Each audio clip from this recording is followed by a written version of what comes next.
Hello, everyone. Thanks for joining us. In this part, we will focus on Karpenter live demo. Let's get into it. If you haven't watched the previous video about the Karpenter introduction or the rest of the cost optimization management tools, please feel free to watch it. Let's jump into the demo. Let's do the live demo, right? Hopefully it works, but if it breaks, it's live demo, right? All right. This should work. Okay, awesome. Okay, probably I close off this.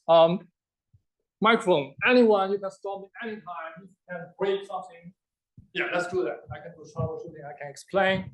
Yeah, feel free to interrupt me, right? So this is not a presentation, or this is a community. Come on.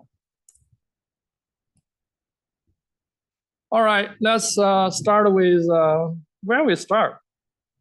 Do you want to see the code? Maybe start with code. All right. We talk about Karpenter, right? I need to define a node pool here. You can see I define on demand, right? I don't want spot for the time being. I want this instance family from C family, M and R, right? Compute intensive. I set a policy when underutilized, please consolidate it, save me money.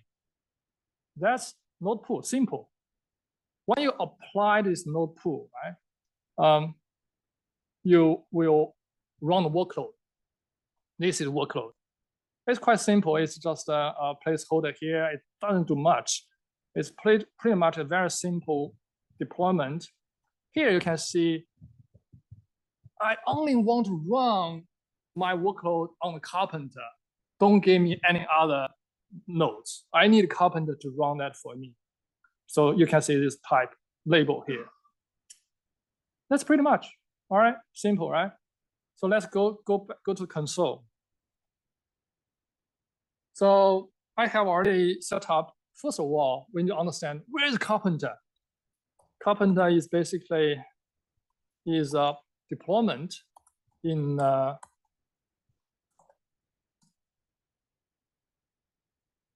come on, it's running, right? Simple, it's just deployment here.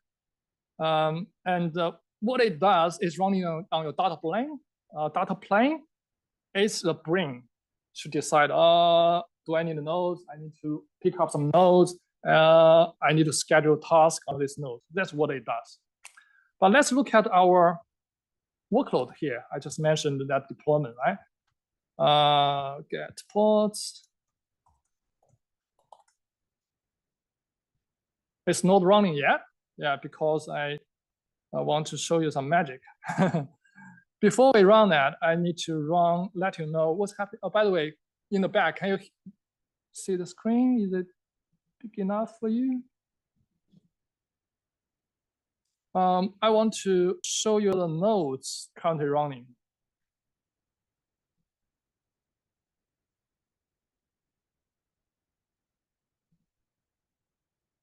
All right.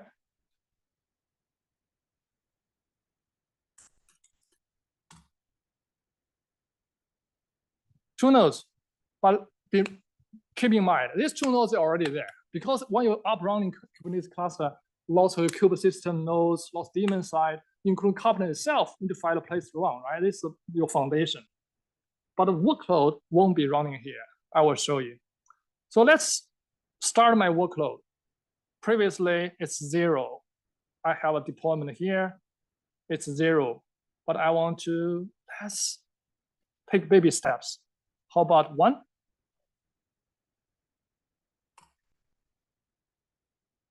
All right.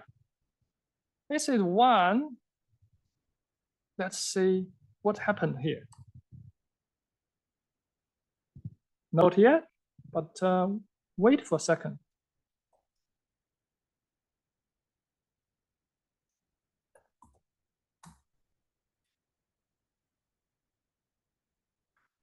And then I will check. Oh, there we go. See?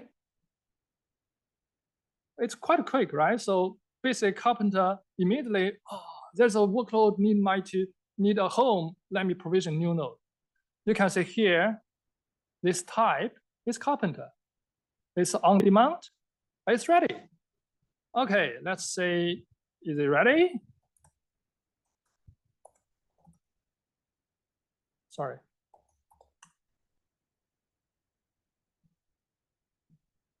Is it ready?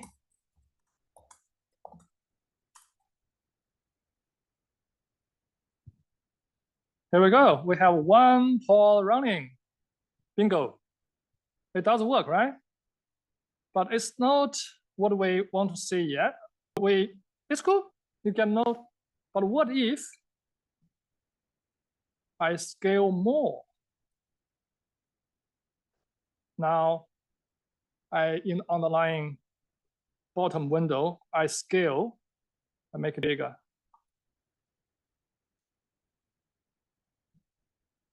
To 12. Maybe I make it a little bit more. 20. Let's see what happens. All right. I think.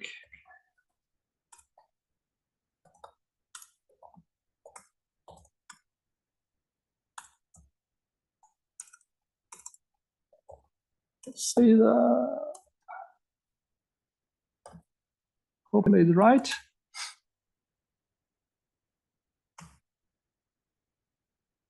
All right, see, you can 2. We have more, but you keep one eye on here, right? Previously, you can see you get a C5 large. See? Now we have more nodes coming. You have R5, you have M5, they are not ready yet.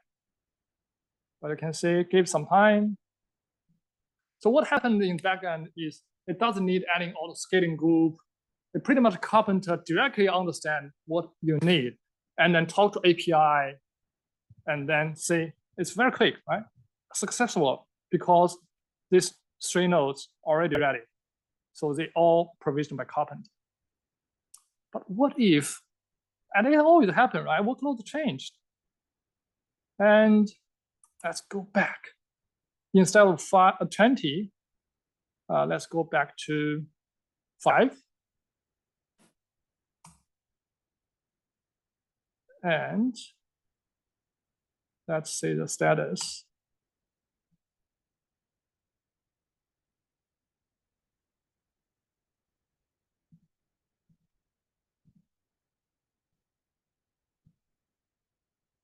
And actually, there are lots of basically command line tooling and also available for you to see.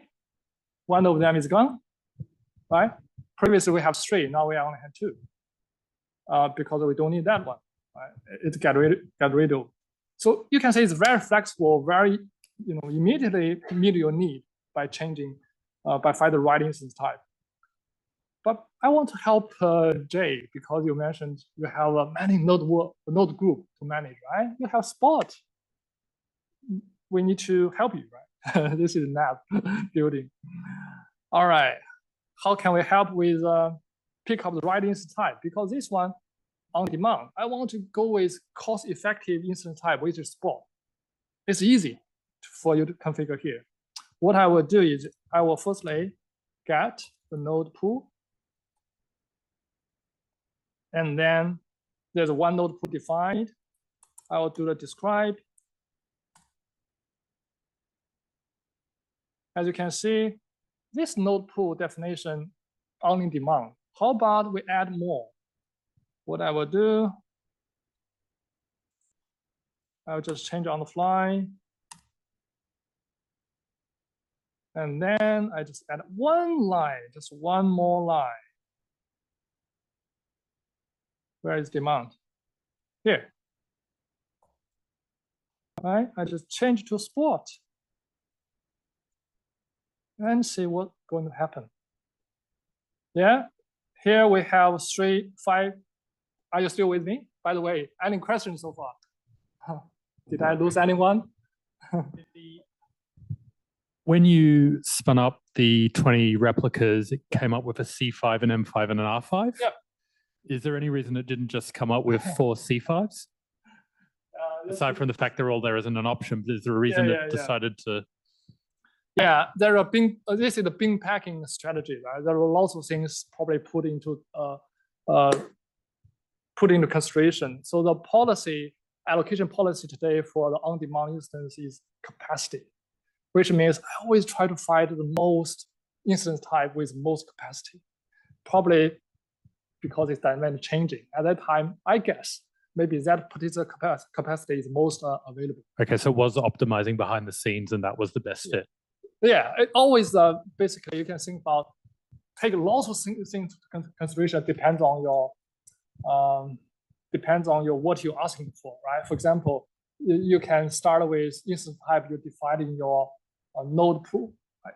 I probably good example here, right? So you have the definition in your node pool here, and then a node pool you will define the instance type you want to choose from, or you can also choose this instance type very expensive. I don't want to choose that, and there are put some particular limit here. I don't want to go beyond this particular resource as a pool, and that's the first step. Second step, it also will consider your basically scheduling mechanism, because in your deployment, you probably have lots of taint, right? What particular node you don't deploy into.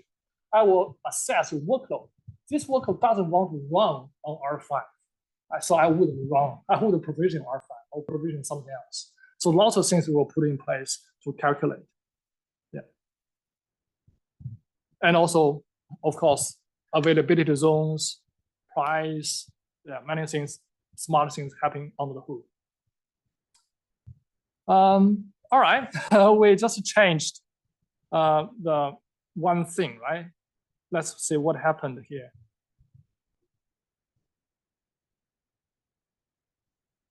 Here we go. See, we have one more line. Spot. Let's see if it's going to work. What I will do, I will scale this from 5 to 12. As you can see, I only have one. It's already, because, yeah, it's in the backend. It find a spot instance. So that's basically what I can do now to scale in. Well, when we are talking, it's already changed. So, and then you can see it will scale in because I scale from 12 to 5. So yeah, that's pretty much I want to demonstrate today, but there are a lot more you can leverage. I wouldn't have time. For example, it makes a lot easier for you to do the upgrade of your nodes and make it a lot easier for you to build a very consistent or resilient application. And let's switch back here. Just do a quick recap. It's open source. You can use it anywhere. It's compatible with current native Kubernetes scheduling mechanisms, and also very, very flexible. Save you money by consolidation, and simplify your day-to-day operations like upgrade or patching. In the end, lots of resources. Yeah. All right, that was an awesome demo by Frank. So just including a few links. If you haven't joined us, Kesuga, that's the most active Kubernetes user group globally. We got 15,000 members. Yeah, please feel free to join us. And we also have a LinkedIn page. Yeah, our LinkedIn page also growing very fast. In 1 year, we got 8,000 followers. And plus, you know, we also have the KSDM. That's the most active Kubernetes discussion group. Yeah, in 1 year, a little bit, we got, you know, close to 10,000 members. Please feel free to join us. You might just want to ask some questions. You might want to join some discussions. Yeah, feel free to join us. Or we also welcome you to join us as a speaker, as a volunteer, or you might want to sponsor our event. Thank you for watching. I hope it is useful to you.